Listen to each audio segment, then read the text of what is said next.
More good news. When a South Sudanese refugee moved to Australia, a love of his homeland led to a publishing venture supporting African authors. As Small Business Secrets has discovered, it's now promoting a boom in South Sudanese literature, both in Australia and around the world. Peter Deng started his own book publishing company after arriving in Australia as a refugee in 2006. Africa World Books specialises in publications about the history of South Sudan and issues facing the diaspora in Australia. If anybody needs books about Africa, I thought that it is a good place for the book to be there such that they can easily have access to information. The books are printed on demand through a local printing company.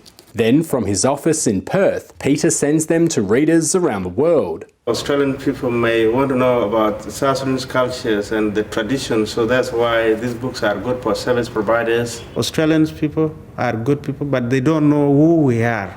The company works with South Sudanese authors to publish books and reading material in Dinka language.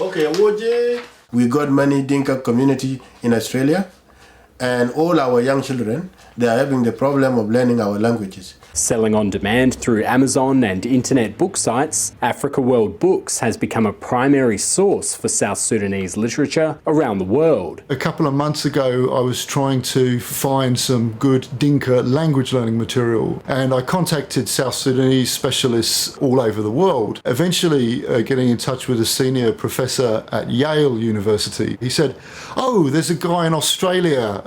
His name is Peter Deng." Peter's focus now is to capture the stories of older generations of South Sudanese living in Australia. Jock Mabok completed a university degree in Australia at the age of 75, after spending decades of his life fighting in war.